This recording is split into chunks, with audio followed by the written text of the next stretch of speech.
Lihatlah di sekelilingmu, di bumi kita ini terdapat berbagai jenis flora dan fauna, baik di daratan maupun di perairan. Tahukah kamu, bumi kita menampung lebih dari 8,7 juta spesies. Lalu mengapa ada begitu banyak bentuk kehidupan? Apa penyebab dibalik itu semua? Selamat datang, saya Salsabila Yasmin yang pada video ini kita akan menjelajahi keindahan dan keunikan penjuru di dunia. Kira-kira persebaran flora yang ada di dunia ini bagaimana ya? Hal ini dapat dilihat dari keberadaan biomanya. Sebelum itu, kalian tahu gak bioma itu apa? Bioma adalah suatu wilayah yang memiliki kondisi lingkungan dan makhluk hidup yang ciri-cirinya hampir sama.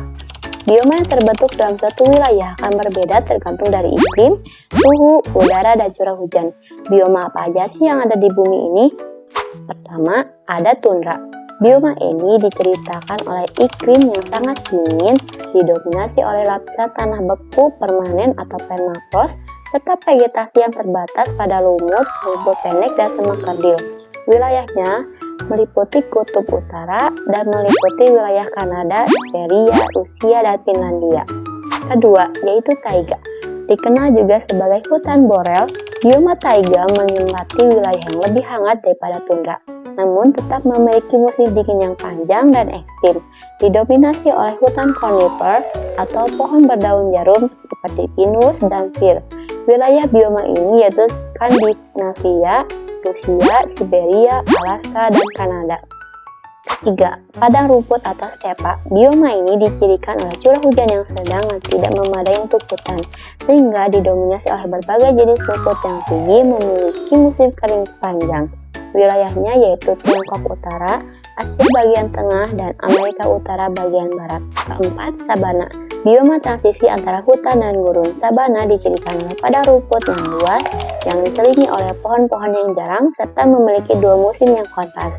Wilayah bioma ini yaitu Afrika bagian tengah dan selatan, Brazil bagian tengah, sedikit di wilayah Australia, Nusa Tenggara Timur, serta pantai barat Madagaskar.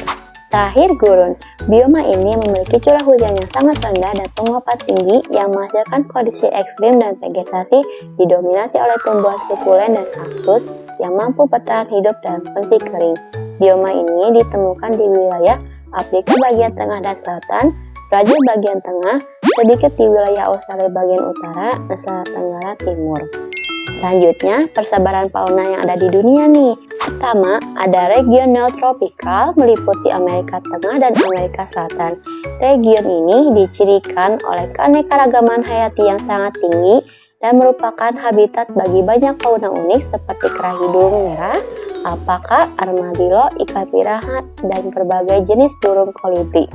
Kedua, region Ethiopian mencakup benua Afrika, Madagaskar, dan Jazirah Arab bagian selatan. Terkenal karena populasi mamalia besar yang signifikan seperti gajah Afrika, jerapah, zebra, singa, dan gorila. Madagaskar sendiri menjadi pusat endemisme untuk fauna seperti lemur. Ketiga, region Oriental. Region ini meliputi Asia Selatan dan Asia Tenggara, termasuk Indonesia bagian barat seperti Sumatera, Jawa, dan Kalimantan yang memiliki iklim tropis dan dicirikan oleh fauna mamalia besar seperti harimau, gajah Asia, badak bercula satu, dan primata seperti orangutan dan bekantan. Keempat, region Palearktik. Sebagai region terbesar yang membentang luas dari Eropa hingga Asia bagian utara dan Afrika Utara, fauna ini harus beradaptasi dengan perubahan musim yang ekstrim, meliputi hewan seperti beruang kutub, rusa kutub, panda, dan unta baktrian. Kelima, region Nearktik. Meliputi seluruh Amerika Utara, Greenland, dan dataran tinggi Meksiko. Region ini memiliki banyak kesamaan fauna dengan Palearktik, namun tetap memiliki spesies khas seperti bison, falcon liar, rakun, karibau, dan domba gunung. Terakhir, region Australian.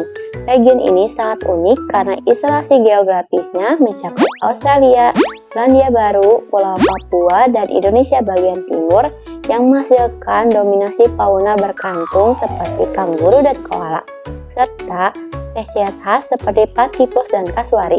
Memahami bioma dan persebaran fauna membuat kita menghargai hubungan antara biotik dan abiotik itu saling terikat sehingga membantu terbentuknya planet kita. Terima kasih telah menyaksikan video ini sampai akhir. Jangan lupa untuk terus menjaga kelestarian alam kita. Sampai jumpa.